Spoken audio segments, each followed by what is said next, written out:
Allez. Voilà. Alors, je suis Cécile Vivant. Je suis salariée Proxat depuis presque 2 ans. Et puis aujourd'hui, je vais vous faire une petite présentation. C'est un retour d'expérience d'une semaine qu'on a appelée une semaine de respiration.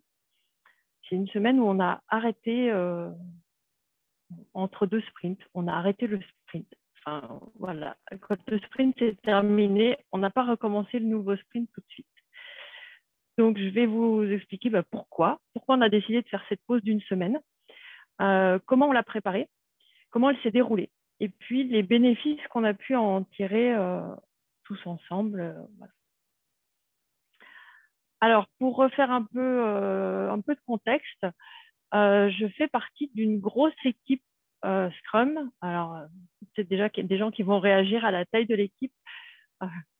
Donc, on est une équipe où il y a 5 développeurs, il y a 2 qualifieuses, un Scrum Master, un Product Owner, un Proxy PO, moi-même. Il y a une responsable solution, un DevOps, une UX et différents experts. Donc voilà, on est nombreux. Ça faisait plus de 2 ans qu'on enchaînait des sprints de 3 semaines. Et donc les sprints, classiquement, s'enchaînent sans pause. Et puis, plusieurs fois en rétrospective, on a des développeurs qui ont remonté le fait qu'ils en avaient marre de sprinter. Ils trouvaient pas que ça allait trop vite, mais qu'on enchaînait sans jamais s'arrêter, sans prendre le temps de regarder un peu dans le rétroviseur, de chercher, de prendre le temps d'absorber de la dette technique ou d'améliorer de la couverture de test, ou même de trier de la doc. Et donc, en fait, cette demande-là, elle est d'abord remontée des développeurs. Et puis, on s'est dit que ça pouvait être aussi, pourquoi pas, l'occasion de reparler agilité et Scrum. Et on avait aussi envie de faire la fête. Alors, c'était compliqué. C'est une semaine qui s'est passée en janvier cette année. En janvier 2021. Donc, c'est à la période des fêtes parce qu'en fait, la période des fêtes, elle a chamboulé notre rythme habituel de sprint parce qu'on enchaînait toutes les 3 semaines. On s'est trouvé avec une fin de sprint qui tombait en plein pendant les fêtes. Donc, on a fait un sprint un peu plus long que d'habitude et puis on a profité d'une semaine pour faire autre chose. Alors, qu'est-ce qu'on voulait faire pendant cette semaine-là? Donc, on voulait prendre le temps, comme je vous l'ai dit, de faire ce qu'on n'avait pas le temps de faire habituellement. Donc, prendre le temps de refaire un peu de technique, de revoir des tests, de prendre des bugs, un peu de dette technique. Et puis, on voulait aussi proposer des présentations, des conférences, des ateliers. Enfin, on avait plein d'idées. Alors, je dis on, quand même que je précise, le on, c'est le Scrum Master et moi, parce que donc même si j'ai un poste de Proxy PO dans l'équipe, j'ai passé l'année dernière, en mars 2020, les certifications de Product Owner et de Scrum Master. Et puis le côté Scrum Master, c'est quelque chose qui me plaît beaucoup dans l'équipe. Et le Scrum Master de notre équipe m'a proposé à ce moment-là de me laisser un peu de place parce que lui s'occupe d'une autre équipe par ailleurs. Et puis, il a aussi pris des responsabilités de coach agile. Et du coup, je le seconde. Alors, on a inventé un terme, je suis proxy PO, mais je suis aussi proxy Scrum Master. Et voilà, donc on a organisé tout ça ensemble. Et oui, je voulais aussi dire qu'on voulait, pendant cette semaine, on avait aussi envie de célébrer un peu des étapes et succès du projet. Alors, on est une grosse équipe, et en plus, on n'est pas tous, alors on est tous à distance en ce moment, forcément, mais on est aussi depuis toujours sur 2 sites, voire 3. Il y a une partie de l'équipe à Lyon, une partie de l'équipe à Paris, et les qualifieuses sont au Maroc. Et en fait, on avait besoin d'avoir un moment tous ensemble pour essayer de... On avait envie de célébrer des choses ensemble. On a eu plein de petites victoires au cours du projet sur les 2 dernières années. Et puis, c'est des choses qu'il fallait qu'on marque, en fait. Donc voilà, tout ça, c'est le pourquoi s'arrêter un moment. Alors, comment ça s'est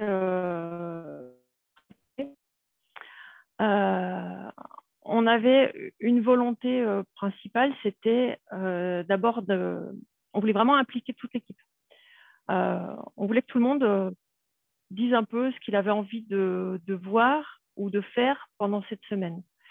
Donc, on a créé un board sur un outil qui s'appelle Easy Retro, juste pour que les gens puissent aller mettre des post-it et proposer des choses. Donc, ils ont proposé des thèmes, soit des thèmes qu'ils voulaient voir développer, soit il y en a qui ont même proposé d'animer des présentations ou des ateliers. Donc là, sur le slide, j'ai un peu mis, j'ai mis l'extrait de ce qui a été fait. Donc, on a des gens qui ont proposé de montrer leur travail, les qualifieuses, par exemple, qui proposaient de nous expliquer ce qu'elles faisaient et comment. On a que je pourrais vous parler. On a une personne qui a proposé de travailler sur les mises en prod, parce qu'on s'était aperçu que nos mises en prod étaient de plus en plus longues et on voulait. Donc, c'est bien plus technique. On a vraiment des sujets très différents qui ont été proposés. Donc, un sujet technique sur comment améliorer notre temps de mise en prod. On a demandé à des intervenants s'ils voulaient bien venir nous faire une conférence. Ça, je vous raconterai. On avait aussi un nouveau répertoire pour stocker de la documentation. Donc, on en a profité pour faire un peu le tour de la doc, faire du ménage, voir qu'est-ce qu'on gardait, qu'est-ce qu'on pouvait jeter et comment l'arranger mieux. J'ai aussi proposé de faire une lecture accompagnée du guide Scrum, parce qu'on s'est aperçu que dans l'équipe, il y avait plein de gens qui ne le connaissaient pas.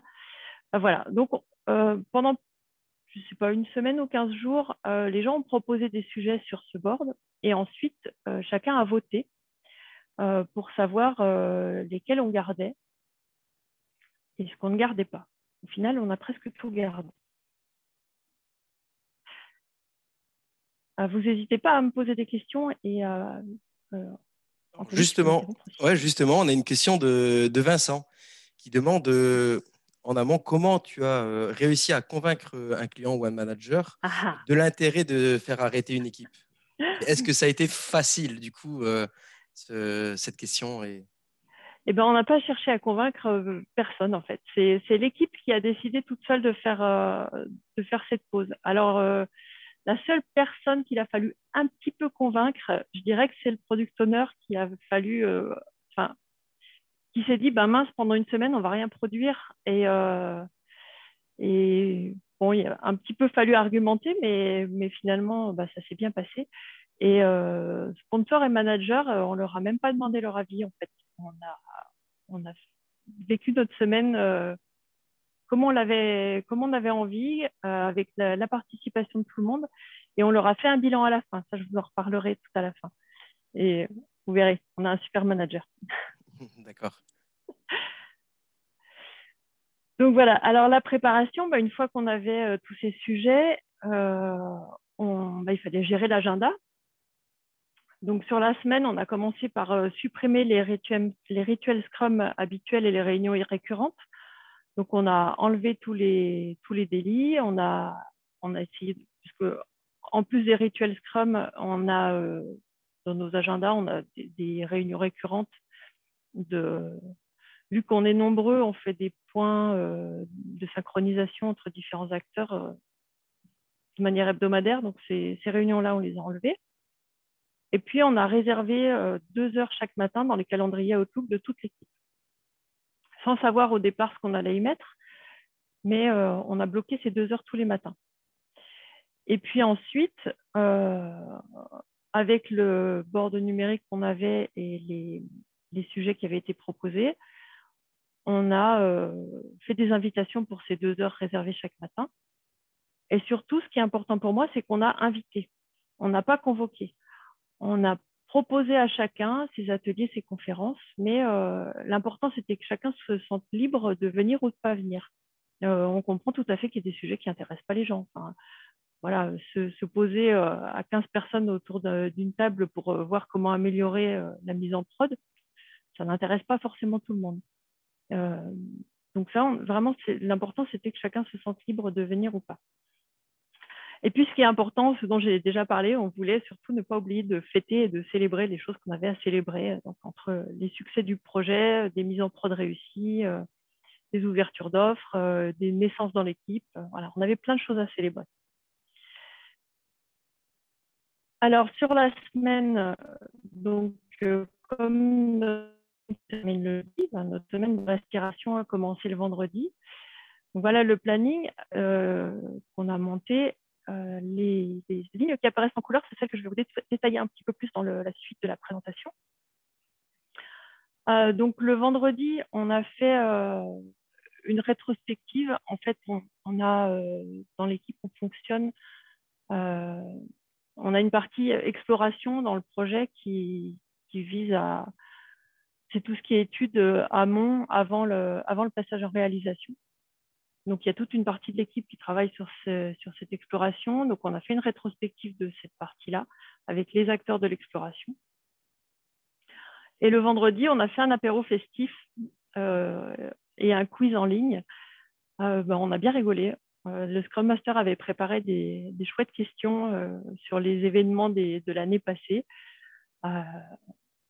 Ça allait des dates de naissance et des prénoms des enfants à la date d'ouverture d'une offre. Enfin, voilà, ça remettait un peu les événements dans les têtes. Et puis, c'était fait de manière très, très drôle et très amusante. Donc, c'était un bon moment apprécié par tous les membres de l'équipe. Donc, le lundi matin, on a proposé un atelier de lecture du guide Scrum 2020. Ça, je vais vous en parler juste après.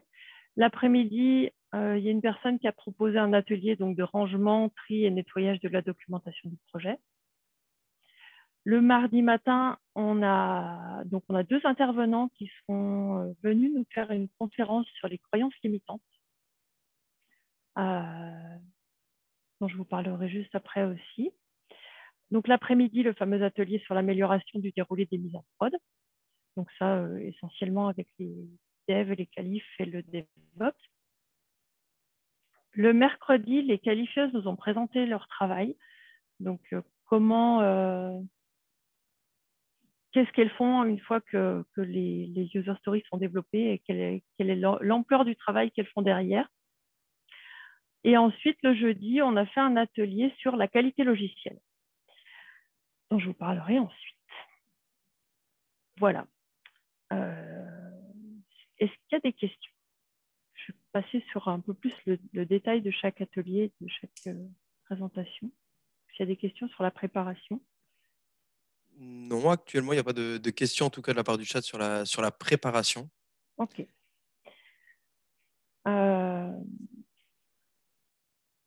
Alors, donc le premier atelier qu'on a fait sur la lecture du guide, ce qu'on a proposé, c'est donc tous les participants à l'atelier ont lu chacun à son tour un paragraphe. Et en parallèle, on avait ouvert aussi un board numérique où chacun a noté au fur et à mesure sur des post-it quand il avait des réactions. On s'est focalisé sur 2 thèmes, c'est se dire, mais c'est bizarre, nous, dans notre équipe, on ne fait pas comme ça. C'est-à-dire, on ne fait pas comme c'est écrit dans le guide.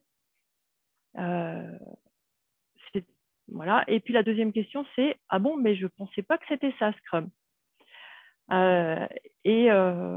Donc, chacun a noté ses réflexions au fur et à mesure pendant la lecture.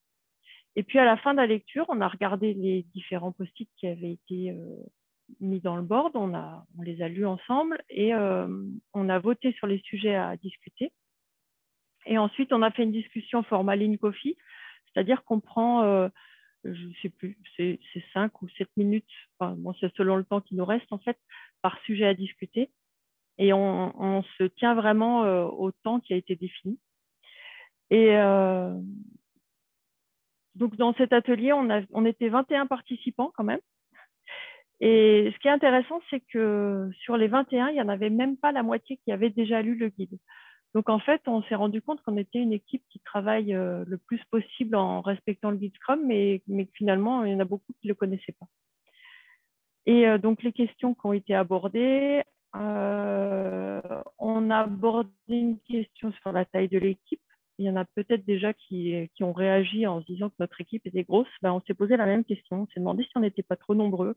Et est-ce que ça nous freine? Et si oui, pourquoi? Et bon, voilà, on s'est demandé si c'était bien ou mal et s'il fallait changer quelque chose.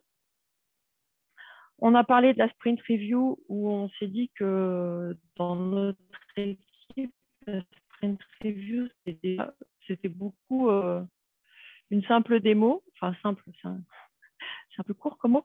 C'est surtout une démonstration, et, alors que ça devrait être plus un atelier de travail avec toutes les parties prenantes. En fait, à chaque fois, on s'est fait des réflexions, on s'est demandé si on respectait à la ligne le guide, et si on ne le respectait pas, est-ce que c'était grave?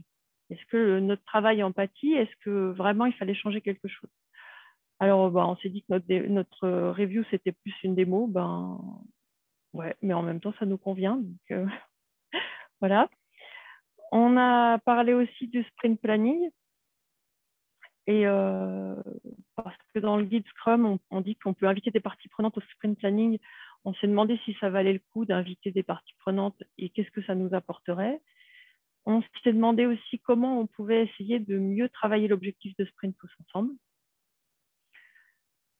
On a parlé empirisme, en se demandant si on pouvait commencer les développements sans avoir vraiment blindé les études, s'il faut vraiment avoir réfléchi à tous les cas de gestion et à toutes les règles possibles avant de commencer les développements, ou est-ce qu'on peut commencer à développer et enrichir le développement au fur et à mesure qu'on découvre des choses.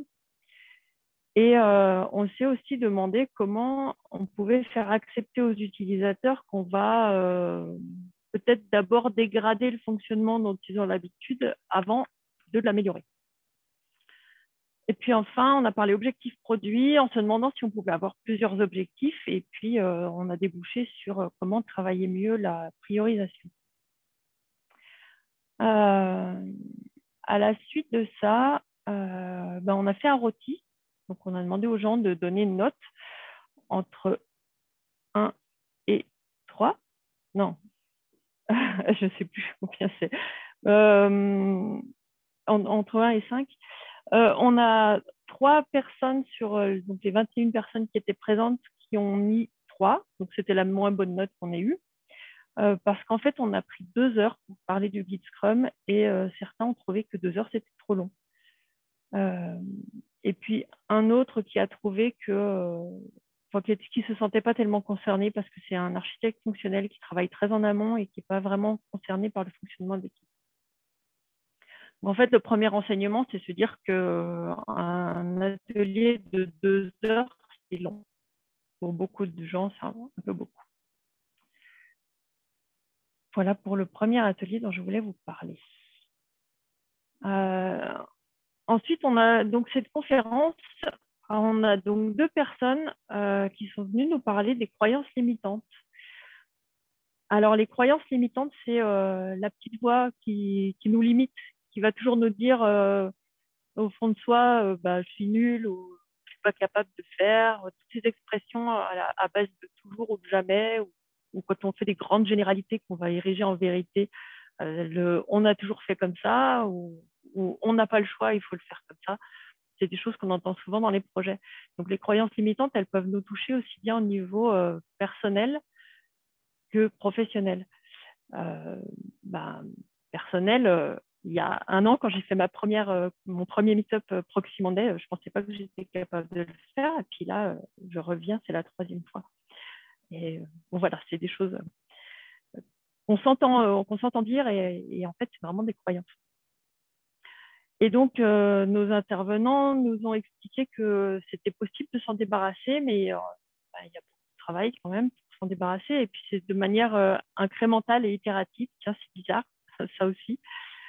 Il faut d'abord arriver à les nommer, à les identifier.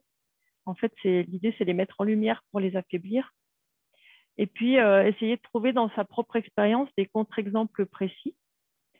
Et puis, en fait, ensuite, ils nous ont donné des petites techniques pour essayer de passer à l'action, pour s'en débarrasser.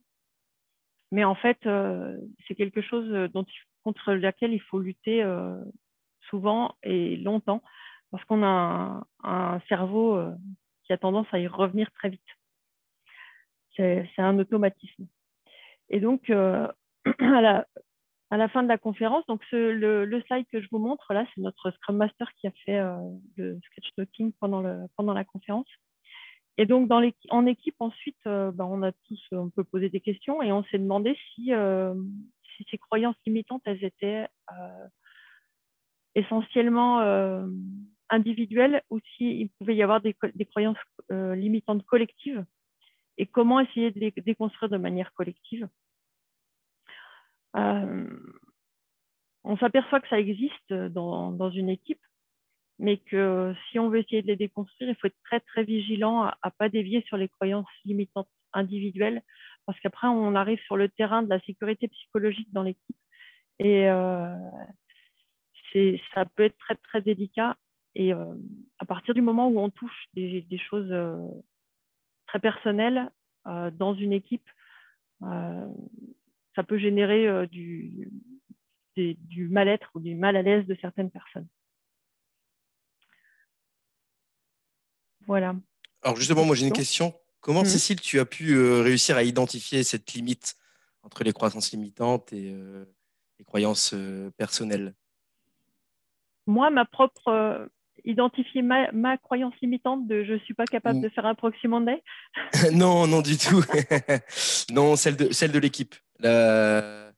Comment réussir à identifier du coup la limite à ne pas franchir? Ben, c'est pas ça en fait, c'est se rendre compte que dans une équipe, on va avoir l'exemple que je donnais tout à l'heure, c'est on a toujours fait comme ça. Pourquoi on changerait le mode de fonctionnement jusqu'à maintenant, on a toujours fait comme ça. Ça, c'est quelque chose qu'on entend dans une équipe. Une équipe qui travaille ensemble depuis 2 ans, elle a forcément un mode de fonctionnement. Elle fait des choses par habitude, mais en fait, on se rend compte que si on creuse un peu, si on gratte, on peut arriver à faire changer des choses pour aller vers du mieux. C'est une conférence qui colle bien dans l'idée de l'agilité, de l'amélioration continue, à mon sens. Mais on s'est quand même rendu compte en fin de conférence que c'est un sujet qui touche les personnes plus que les équipes quand même. Et qu'après, le travail, il va se faire chacun de son côté. C'était vraiment une conférence, ce n'était pas un atelier. Et voilà, on n'a pas cherché à travailler ensemble nos croyances. Ok, merci. Alors, le mercredi, il s'est passé un événement. Après coup, on s'est rendu compte que c'était peut-être l'atelier, l'événement le plus intéressant de la semaine. Donc, les 2 personnes qui s'occupent de la qualification nous ont présenté leur travail. Donc, toutes leurs tâches de qualif, de test, toutes leurs tâches d'automatisation de test, parce qu'on travaille avec Jira X-Ray, Robot Framework. Et pour elles, il y a quand même beaucoup de travail dans l'automatisation. Tout le travail qu'elles font autour de chaque mise en prod, parce qu'on a aussi un rythme de mise en prod qui est à peu près calé sur nos sprints. Donc, toutes les 3-4 semaines, on fait une mise en prod. Donc, autour de ça, elles ont des tests manuels, des tests automatisés, toute la non-régression. Elles font aussi tout un travail de reporting sur les tests. Et en fait, on s'est rendu compte qu'elles avaient un travail colossal. C'était énorme tout ce qu'elles faisaient. Et que c'était très, très peu connu du reste de l'équipe. Donc, parce que même si elles sont présentes à chaque délit et que tous les jours, elles nous disaient sur quoi elles avaient travaillé, on n'avait pas de repères visuels et personne n'imaginait la quantité de travail qu'elles pouvaient abattre. Et du coup, cet atelier-là, il a quand même débouché sur une grosse amélioration dans l'organisation de l'équipe. C'est que on s'est dit qu'il fallait que tout ça, ça apparaisse quelque part. Alors, ça a été un travail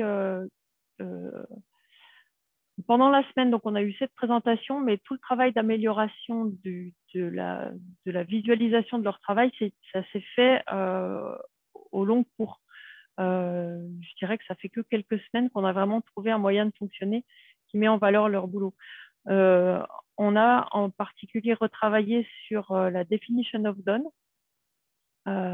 où on a décidé que l'automatisation des tests pour chaque user story qui rentre dans le sprint, l'automatisation doit faire partie de la definition of done. On va dire que une user story est vraiment terminée que quand le test qui va avec est automatisé. On va vraiment jusqu'au bout. Et ah bah si, ça c'est encore pas tout à fait fini. Avec le Scrum Master, on travaille sur un calcul de vélocité de la qualif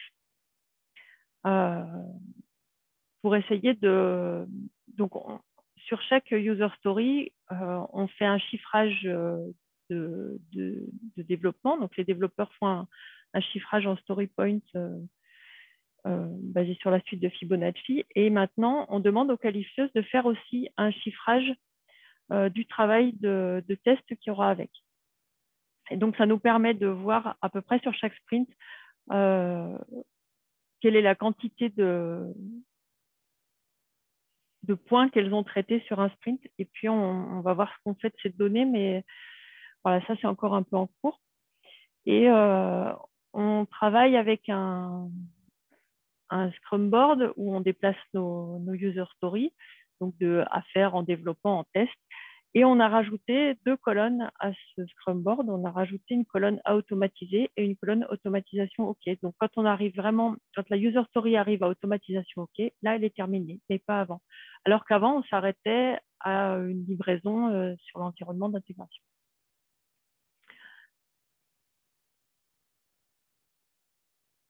Donc, ça, c'était l'atelier du mercredi. Le jeudi, j'ai présenté un atelier sur la qualité logicielle. Alors, c'est un atelier largement inspiré d'une vidéo de Scrum Life, la chaîne YouTube de Jean-Pierre Lambert. Donc, c'est un atelier où on travaille... en fait, on a commencé par poser simplement la question à toutes les personnes présentes, développeurs, qualifieuses, PO, proxy PO et autres. On a demandé à chacun d'exprimer sur un post-it, à votre avis, c'est quoi la qualité logicielle? On pouvait mettre autant de post-it qu'on voulait. Et ensuite, j'ai trié les post-it avec le repère de cette pyramide. Donc, un produit de bonne qualité, c'est d'abord un produit qui est déployable, qui est fonctionnellement OK, dans lequel il n'y a plus de bugs.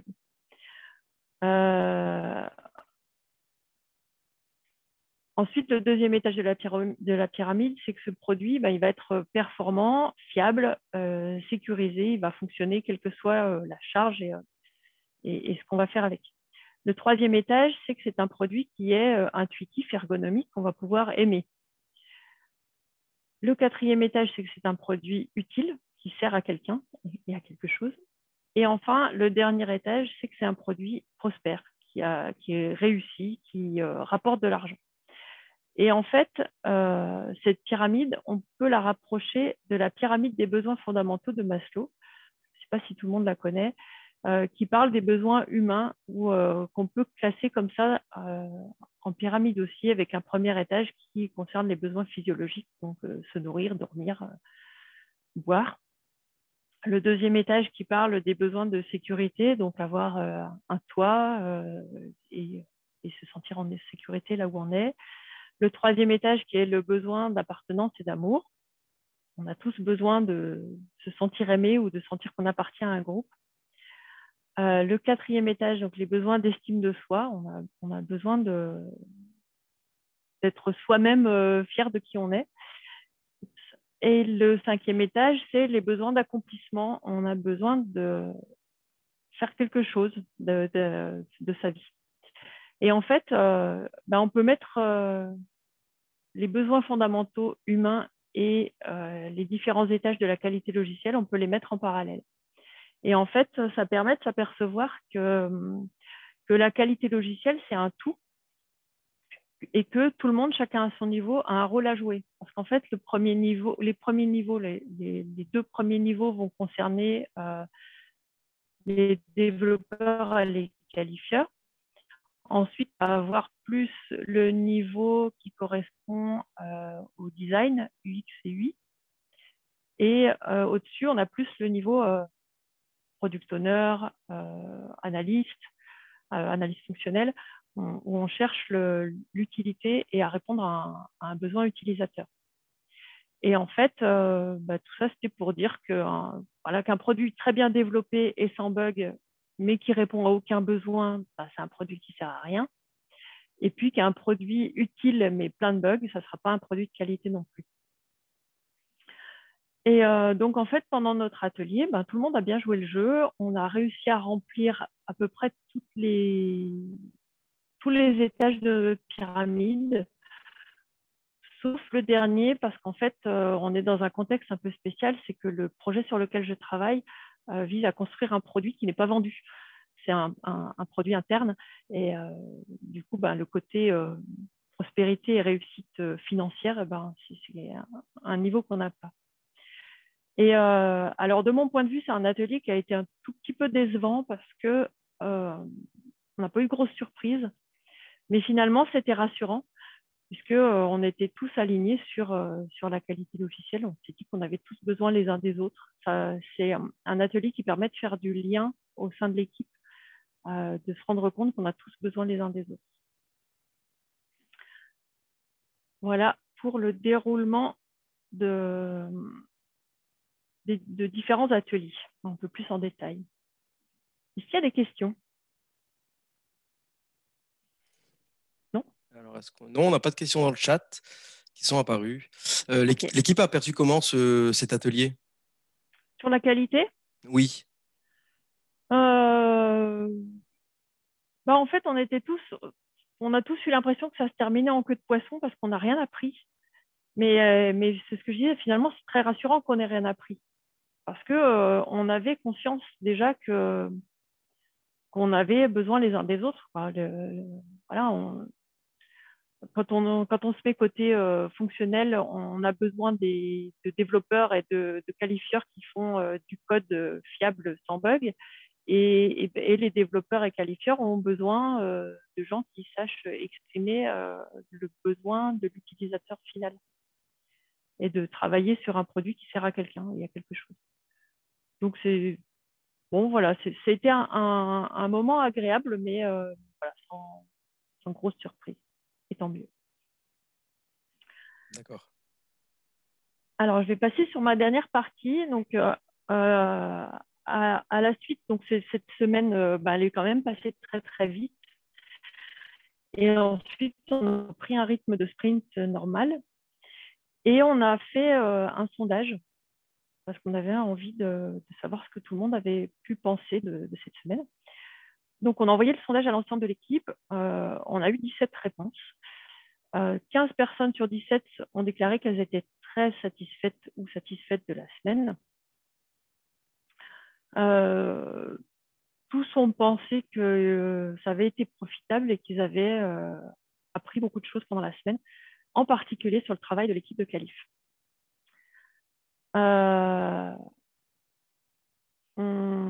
Globalement, ils ont apprécié de pouvoir lever la tête du guidon pour réfléchir aux bonnes pratiques, en fait. On a quand même 2 personnes qui ont exprimé le fait qu'elles n'étaient pas très satisfaites, qu'en fait, elles ont réussi à se dégager assez de temps. Il y a un phénomène bizarre avec les calendriers Outlook, c'est que même si on enlève des réunions, ça se remplit aussi vite que ça s'est vidé. Et il y a des personnes dans l'équipe qui ont vu leur calendrier se remplir de réunions programmées par des gens d'autres équipes et n'ont pas réussi à dégager assez de temps pour faire des choses qu'elles auraient aimé faire pendant cette semaine-là. On a quand même 14 personnes sur 15 qui souhaitent qu'on renouvelle ce genre d'initiative. Mais peut-être en ouvrant plus vers l'extérieur et en se focalisant moins sur l'équipe et sur le projet. Et voilà, notre gros bémol, c'est que tout s'est fait à distance, forcément. Tout s'est fait par écran interposé et avec les casques. Voilà, on aurait aimé se voir et c'est sûr que parmi les ateliers, il y en a certains qui auraient été sûrement qui auraient mérité de se faire en physique avec des vrais post-it et de le faire ensemble.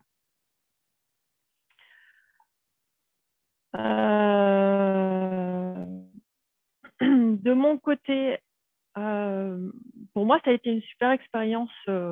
J'ai mis en tant que Scrum Master en formation. Vraiment pouvoir préparer ça de A à Z et le préparer, l'organiser et animer certains des ateliers, ça a été des moments pour moi très, très intéressants et valorisants. Et puis moi, j'ai beaucoup appris. On a eu un gros soutien quand même des managers du projet, même si j'ai dit tout à l'heure qu'on ne leur avait pas demandé leur avis. Ils nous ont quand même soutenus dans le sens où on ne nous a pas interdit de le faire. On a fait, donc, le Scrum Master et moi, on a fait une présentation. Globalement, cette présentation-là, on l'a faite aux managers et aux sponsors. La différence près, c'est que chaque atelier a été présenté par son organisateur et chacun a présenté un résumé, des conclusions et les actions qui en découlaient. On a eu un retour très, très positif et j'ai même pris des notes parce que, en fait, je les ai remerciés, les managers et sponsors, de nous avoir permis de faire ça parce que, comme je l'annonçais dans le titre de la présentation, c'était quand même une semaine où on n'a rien produit. Et donc, je les ai remerciés de nous avoir laissé ne rien faire, entre guillemets, pendant une semaine. Et on m'a répondu que, je vous dis ce que j'ai noté, nous n'avions pas à vous donner l'autorisation, ça venait d'un besoin de l'équipe et c'était donc nécessaire. Nous avons essayé, a priori c'est réussi, il faudra recommencer. Et ça pourrait même être présenté à d'autres équipes. Voilà, c'est ce que je fais. On m'a dit, nous voulons être agiles, ça passe aussi par ça. Si nous, managers, ne sommes pas nous-mêmes agiles, ça ne peut pas fonctionner. Voilà, ça c'était la réponse à comment on a fait pour les convaincre. On n'a pas besoin de les convaincre en fait. On a des super managers qui sont tout à fait partants pour qu'on fasse ce genre d'action. Et puis, en fait, je voulais finir aussi sur une note très positive. Moi, je pense que ça a été un gros bénéfice pour l'équipe. Moi, je retiens 3 mots: confiance, autonomie, motivation. En fait, la confiance, je l'ai ressentie dans le sens où on n'a jamais demandé de compte à personne, en fait. Pendant une semaine, toutes les personnes de l'équipe ont fait ce qu'elles voulaient. On les a invités à des ateliers, mais ils n'étaient pas obligés de venir. On n'a pas fait de flicage, on n'a rien demandé, on a arrêté les délits. Si quelqu'un a regardé des séries pendant la semaine, on n'en sait rien. Mais en fait, je pense qu'en fait, ils ont beaucoup travaillé, que tout le monde a beaucoup travaillé pendant cette semaine-là. Et je crois que si on fait confiance aux gens, cette confiance, ils la prennent et ça rend les gens plus autonomes et ça redonne de la motivation. Je crois que faire confiance, ça aide beaucoup. Et je voulais finir sur cette citation d'Ernest Hemingway qui dit: le meilleur moyen de savoir si vous pouvez faire confiance à quelqu'un, c'est de lui faire confiance. Pour moi, c'est vraiment ça qui a été je sais pas comment dire, le maître mot, le résultat de cette semaine-là. J'ai découvert un truc avec la confiance. C'est énorme. Je ne pensais pas que les gens seraient si sérieux, entre guillemets, se mettraient à fond comme ça sans qu'on demande rien. Et je trouve que c'est quelque chose qu'on devrait appliquer plus souvent. Enfin, voilà, faire confiance aux gens et ils vont faire, il n'y a pas de souci en fait. Si on parle aux membres d'une équipe comme à des enfants de maternelle, ils vont se comporter comme des enfants de maternelle et donc ils vont attendre qu'on leur dise ce qu'ils doivent faire et qu'on leur dise si c'est bien ou pas. Alors que si on leur fait complètement confiance, ça roule tout seul. Voilà, je voulais terminer sur ce petit mot. Super, merci beaucoup Cécile. Alors on a 2 petites questions qui sont apparues dans le chat. Alors je vais commencer par celle de Cathy. Elle voulait savoir si pour ce projet-là où vous avez eu le temps de faire une pause dans le sprint, dans quel domaine d'activité était le client? C'est un gros acteur des télécommunications. D'accord, merci. Et ensuite, on a une question de Jean. Donc, justement, et tu parlais au départ de ta présentation de la relecture du guide. Oui. Et il demandait est-ce qu'il n'y avait pas quelque chose justement dans ce guide sur les pauses après plusieurs sprints, parce qu'il se souvenait d'avoir lu quelque chose comme ça il y a un petit moment. Non, c'est pas dans le guide Scrum. Alors, il y a un livre de Claude Aubry qui en parle, où en fait, il propose de travailler en saison et de faire des pauses à chaque saison. C'est bon, voilà, c'est des idées qui germent chez différents agilistes, on va dire. C'est pas une idée très originale, hein. Voilà, on n'a rien inventé en faisant une pause. C'est des choses qui ont déjà été proposées dans différents endroits. Après, effectivement, il faut avoir la confiance de ses managers pour pouvoir se lancer, en fait. Mais ça se fait bien et qu'est-ce que ça passe vite. Et on a D'accord. vraiment envie de recommencer. Ok. Et du coup, dans ce sens, vous avez prévu de recommencer du coup? Est-ce que vous donnez je sais pas, une cadence une fois par an, une fois tous les 2 ans? On ne s'est pas donné d'échéance, mais je pense qu'on recommencera. D'autant plus que notre équipe de dev s'est beaucoup renouvelée là, ces derniers mois. Et je pense qu'on pourra le refaire, le reproposer, mais ouais, je ne sais pas. Non, on n'a pas donné ni de cadence, de délai. On verra. D'accord, très bien. Je vais vous inviter, je pense que Cécile a fini sa présentation. Merci beaucoup, Cécile. Je vais vous inviter, si vous avez encore des questions, peut-être à désactiver votre micro et à poser vous-même vos questions. Alors, je ne sais pas s'il y en a Volontiers. encore.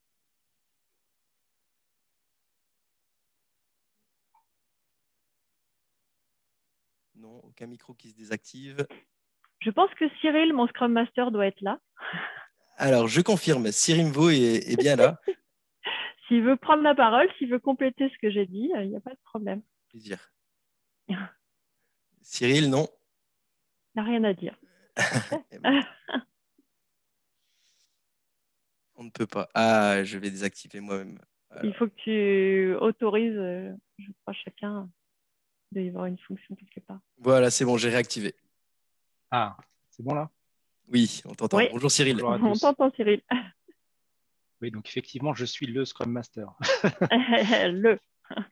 Non, ben, j'ai rien à rajouter, hein. La présentation de Cécile était très bien, était représentative. C'est vrai que, en fait, ce qui a un peu inspiré, ça, c'est que on a beaucoup d'équipes dans notre entreprise qui fonctionnent en mode safe. Et dans safe, il y a l'inspect and adapt qui est un peu, voilà, qui en fin d'incrément permet de prendre un temps de pause. Et on s'est un peu inspiré de ça, en fait, pour faire cette semaine de respiration. Mais voilà, sinon, je n'avais pas d'autres éléments. Merci pour la précision. Super. Quelqu'un d'autre dans le chat qui a une question à poser?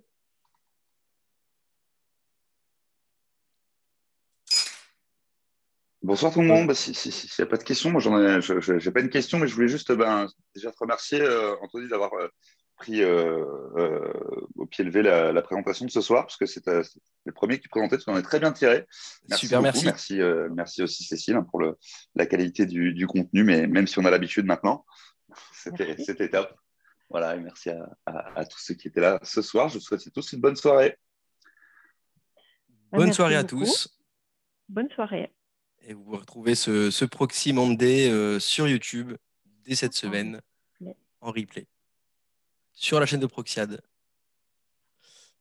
Alors, je vous remercie à tous. Je vais clôturer la réunion. Encore une fois, merci. Passez à tous un bon lundi. Merci Cécile. Et à bientôt tout le monde. Merci. Au revoir. Au revoir.